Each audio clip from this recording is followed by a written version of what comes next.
And then where does that take us? That takes us in 64 with the Overland Campaign. That story plus Atlanta, Sherman's March. That sets up, Grant is now planning for how the whole war is going to go. Yeah. And he envisions 5 components. The 2 most important are he's going to move against Lee.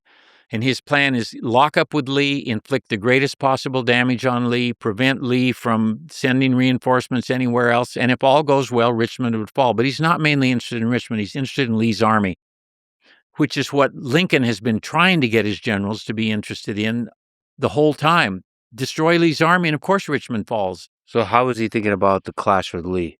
Grant versus Lee. Grant versus Lee is just confront him. Mm-hmm. And they're still near Fredericksburg, where they on the Rappahannock River frontier engaged with him, and what they ended up with was a period of 6 weeks of continuous combat that began with the Battle of the Wilderness on May the 5th and 6th. The old pattern in the Civil War, Lex, was you fight a battle, one side retreats, it might be weeks, might be months before you fight again. What happened here is Lee and Grant fought the Battle of the Wilderness, 12,000 Confederate casualties, 18,000 Union, 30,000 casualties at the Wilderness. They marched for one day. They start another battle, Spotsylvania Courthouse. Mm-hmm. 12,000 more Confederate casualties, 18,000 more Union casualties. So now you've had 60,000 casualties in 2 battles with no interval. That continues through May. Cold Harbor, they end up near Richmond at Cold Harbor in early June. Grant launches frontal assaults there. They come to nothing. His men many of them are butchered. The bottom line is that in this 6-week campaign, Grant suffers 65,000 casualties, which is as big as Lee's whole army had been. Lee suffers 35,000, which is a higher percentage of his army than Grant lost, or about the same percentage, actually. But it is a kind of continuous campaign no one had seen before, and it shatters both armies. It eviscerates the officer corps in both armies. A lot of soldiers just break down. We would talk about PTSD now, probably. They just hadn't been used to something like this. And this kind of continuous warfare, we can attribute that to Grant. Yes, this is where the Grant the Butcher image comes in. But also probably, as hard as it is to say, it's an act of military genius, right? Well, he's doing what he wanted to do. He's bleeding Lee's army and at the same time pushing it back toward Richmond. And what it ends up in is a siege at Petersburg, Virginia, which is just south of Richmond and controls the communications into Richmond. And it's a siege of actually Petersburg and Richmond. And that is the thing that Lee feared the most, and Grant had put him in exactly that position. But the perception behind the lines in the United States is endless casualties. Who's winning? We can't even tell who's winning. We have these casualties. And so Union morale drops to its lowest point of the entire war in July and August 1864, because while this is going on, Sherman is moving against Atlanta, and he is taking his time, not fighting these big battles, but he's not capturing Atlanta either. The whole summer goes by. Atlanta hasn't fallen. Richmond hasn't fallen. There's an election coming up in the fall in the United States. And Lincoln decides, the morale gets so bad, he calls his cabinet together in late August and makes them sign what's been called the blind memorandum. And what the memorandum said is, we are not going to be reelected. And we're going to have to win the war before the Democrats come in, because we know they won't win the war. Lincoln did not think they would win. And that's in August. And so I think the United States civilian morale, the lowest point of the war for the United States, is in July and August 1864. And if we'd been able to stick our microphones in people's faces and said, well, but what about Gettysburg? That was the turning point of the war. They would have said, what are you talking about? Yeah. That was a year ago. This is now, and we're not winning, and it's not worth it, and we're just about ready. McClellan, incidentally, was the Democratic nominee for president that year, so he's running against Lincoln. So first of all, if Lincoln didn't win, do you think? Well, we know it would have been good for the Confederates if Lincoln didn't win, but just McClellan still, it's interesting, McClellan was running kind of against the Democratic platform. What the Democratic platform called for was basically negotiations, an armistice and then negotiations. And many people believed if they ever stop fighting, they're not going to start fighting again. And so some negotiated end of the war that might even yield a confederacy. McClellan, to his credit, and I hate to give him credit, at least said that he wasn't up for that. He said, we need to win the war, and then we'll have negotiations. Mm. But what's clear is, and it would have been the end of emancipation, because emancipation, what became the 13th Amendment, had passed through the Senate in April of 1964, but the House voted against it. That isn't going to happen till early 1965. How close was it that Lincoln won/lost? Well, Lincoln won. Grant didn't reelect Lincoln because Grant against Lee would not reelect Lincoln, but other things that Grant, part of his overall plan as general-in-chief, Sherman captured Atlanta in early September, and that just changed everything. That was the real turning point. That was a huge military turning point, and then on the heels of that, Philip Sheridan won a series of crushing victories in the Shenandoah Valley, the last of which came just before the election, and it was Sherman and to a lesser degree Sheridan that reelected Lincoln, and not just Lincoln, but huge Republican majorities in both the House and the Senate in 1864. And then the thing that broke the back of Confederacies, the Sherman's March, 60,000 men across Georgia to the sea, burning the infrastructure. Yes, as he said, I'm going to go across and make Georgia howl, is how he put it. He added a psychological twist. What Grant envisioned his doing, and Sheridan actually did it in the Shenandoah Valley before Sherman did it in Georgia, is go into an agriculturally productive area, burn the mills, kill the livestock, destroy the crops, lay waste to it so that it can't be a logistical support of the Confederacy anymore. Sheridan did it in the Shenandoah Valley, and then Sherman did it in Georgia. But Sherman said, but I'm also going to break them psychologically. That's what he said, that I'm going to show them that my army can go wherever it wants to go, whenever it wants to go, and there's nothing Jefferson Davis can do about it. He said, when they decide that, they'll give up. Didn't exactly work that way, but that's what so he marched first to Savannah, and then the final campaign for Sherman was up through the Carolinas. He went up through South Carolina and into North Carolina. And Grant laid siege to Lee, and the siege lasted 9 months, the siege of Petersburg and Richmond. And finally, Grant broke Lee's lines on April 1st, 1865. Lee started a retreat. Grant just gave him no pause, and he ran him to ground at Appomattox after about a week, and Lee surrendered. What do we know about the relationship between the two men? Grant and Lee? Yeah. Well, it's really interesting. I mean, they basically operated in totally different worlds. They were both in the war with Mexico, but they weren't with each other in Mexico. And they had some awkward kind of small talk at Appomattox before they got down to business. One said he remembered the other one. The other one said he didn't remember him at all. And it's so, but Grant was very generous. He gave 25,000 rations to Lee's army. And to survive, Lee began the retreat with about 60,000 men, only fewer than 30,000. His army disintegrated in a week. He only surrendered 28,000 at Appomattox. They were allowed to sign a parole and go home. But at the peak of their, Grant versus Lee, surely they were thinking about each other. They were, and I've always found this interesting. They tended to be very generous toward other opponents. But Grant pretended that Lee wasn't the best opponent he ever faced, and Lee pretended that Grant wasn't the best opponent he ever faced. And it's ludicrous that they would have actually thought that. They clearly found out that that wasn't true. It's interesting when people do that. I sometimes wonder, how is it possible? There's just a million examples of this. For example, Hitler just completely dismissed America as a military force. Oh, it's not. They're a bunch of, yes, they're soft. They'll never do anything. I have to say, it's probably some silly psychological things.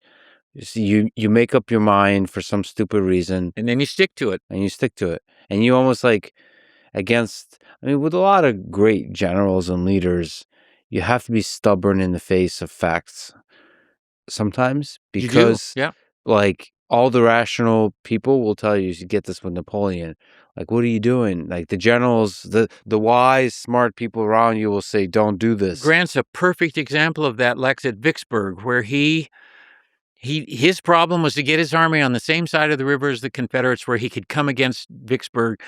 And the only way to do it was have the Union Navy run, and he said to do it. No, don't do it, said the Navy. No, don't, no. Sherman, no, don't. Everybody said no, and Grant said, do it. And it worked. I mean, it has to do with I guess you've criticized once or twice this guy named McClellan. I did once or twice. That, you do have to take risk. You have to take risk in order to win battles. And I'll finish. I can't resist getting one more shot. Lee is often quoted as saying that McClellan was the most talented general he ever faced. Really? Yeah, but what he actually said, and the quote started with his nephew, Fitzhugh Lee, who wrote it in a book after the war. Lee called McClellan the most intellectual general he ever faced. And I think that is not a compliment. I think Lee is saying, yeah, he's an intellectual. He thinks about this. He thinks about it. He never does anything. He thinks about things. So I think it's actually a slight, not a compliment to McClellan. I really do. Yeah. Because he couldn't have possibly thought he was the most talented one that he faced. I think it's a polite wink and nod to criticize. It's a wink and nod. All right. How does the war end? So clearly there's the turning point with Atlanta and Sherman's march. And the election of 64 is that drives the dagger into, I mean, there's no question, but that the war will be pushed to the end because Lincoln and Grant are in charge and they are not going to take their foot off the pedal. They're going to push it. So it's a question of time. It still drags on another 6 months. Lee surrenders on April 9th. They lay down their arms on April 12th. There are still tens of thousands of Confederate soldiers under arms in different places, but it's a measure of how important Lee and his army were that for everybody virtually on both sides, that's the end of the war. Lee surrendered. There's no reason to push this any farther, and other surrenders came pretty quickly. Jefferson Davis was one of the few people who didn't figure that out. He thought something was still possible, but it wasn't. That was the end of the war. The final surrenders are over in June, and that's it. And everybody gets the same terms that Grant offered to Lee. His friend Sherman tried to do more, and they had to rein Sherman in and say, you can't, no, you're a general, not a politician. You can't do this. So can we talk about April 9th? I mean, this is a really important moment of what Grant did in terms of how he treated the opposing army. As I said earlier, he treated him the way that he knew that Lincoln wanted them treated. And it may be that Grant thought exactly the same thing. But I think this is a measure of how Grant was he's a soldier who knew his place. He has civilian superiors. Other generals didn't act that way. I know I'm beating up on McClellan. He's one. Joseph Johnson on the Confederate side is one. They didn't really defer to their civilian superiors. U.S. Grant did. And this is one of those cases. He sent the rations. He didn't know that Confederates supplied their own horses. If you're a Confederate cavalryman, the government didn't buy a horse for you. You had to supply your horse. And if a horse got killed, you had to buy another one, or they'd make you an infantryman. When Grant found that out, he let them take their horses home with them. He said they'll need them for the planting and so forth. He did everything in a generous way that you could reasonably think might happen in a situation like it's still an unconditional surrender. You are surrendering. You're going home. You're not an army anymore. But nobody's going to prisoner of war camps. Nobody's doing those things. You lay your arms down, you lay your flags down, you lay your ammunition down, but that's it. Yeah, but there's certain symbolic actions like this that can lay the groundwork for long-term peace. Yes, he didn't demand that Lee give him his sword. He didn't do that. None of those kinds of things that you could have done. Sorry to linger on it, but there's certain elements of humiliation that prevent long-term peace. I have to go back to Hitler and what Germany experienced at the end of World War I. You mean Versailles, the terms from Versailles, no question about it. Some of it is economics, some of it is geopolitics, but some of it is just on a basic human level humiliation. Yep. And people are just not good with humiliation. They remember. No, and they can turn that around into something you don't want it to be. To get back national pride. But Lincoln's bottom line was, the point is to put the nation back together, and the good way to start that is not by imprisoning tens of thousands of Confederate soldiers. That's not the way to do it. Send them home, make them accept the terms, but then send them home and leave them alone. The president wanted to go after Lincoln's death. Andrew Johnson wanted to go after Lee, and Grant said, "If I'll resign if you do, because his term, we extended the terms. He's abiding by the terms. You can't change the rules here." But by the way, like, it should be said, that's not easy to do. You have just fought an extremely bloody battle. There's hatred. There were lots of people who wanted Davis to swing and Lee to swing. Kill them. Execute the rebels. They're rebels and traitors who almost destroyed the nation. Why are you being so easy on them? Mm-hmm. Thaddeus Stevens was on board that train. Lots of radical Republicans where you need to punish them for what you haven't punished them enough. You're not punished them. Yes, you took slavery away from them, but that's not enough. They should be punished more for what they did. Mm-hmm. Confiscate their lands. Take their wealth away from them. So what happened next in terms of reconciliation? Well, Lincoln got assassinated just a few days after Lee's troops laid down their arms. Can you talk to the assassinations? He was shot 5 days after the surrender, right? Yes, he was. So who was Booth? Who was John Wilkes Booth? Why did he assassinate Lincoln, and what impact did that have? Well, he was the youngest of the most famous acting family in the United States. Junius Brutus Booth and Edwin Booth, his father and older brother, were very famous actors. And he was a very successful actor, too. John Wilkes Booth was. He was good at jumping around the stage, and he was very athletic. Mm-hmm. And an ardent pro-Confederate. Right. That's the more important. Yeah, not ardent, not ardent enough to put on a uniform for the Confederacy, but ardent enough to, argue for the Confederacy. He heard Lincoln make a statement about maybe black soldiers getting the vote, and he said that was it for him. That somebody needed to kill the tyrant. This is after Lee had surrendered. So he was on the Union side. Oh yeah. Oh yes. But Lincoln was a tyrant in his eyes. Lincoln was a tyrant because of his treatment of the white South. And he had plotted earlier to kidnap Lincoln and hold him for ransom, and that didn't work out. So then he got this little group of losers around him to help. I mean, real misfits. Their plan was to kill Seward, Andrew Johnson. They were going to cut off the top leadership of the United States. Yep. Kill the president, kill the vice president, kill the Secretary of State. That's what they wanted to do. On the Johnson side, they chickened out. That guy chickened out. A guy named Lewis Powell was sent to kill Seward. Seward had been in an accident and had his neck in a big brace, and he slashed at Seward, huge scars on the side of his face, but the knife hit the brace and didn't kill Seward. So Seward was disfigured. His son was wounded.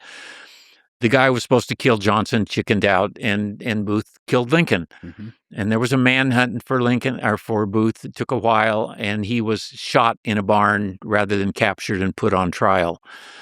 But 4 of the conspirators were put on trial, including one woman, a woman named Mary Surratt, who ran a boarding house where some of them stayed, and they were all hanged at Old Capitol Prison.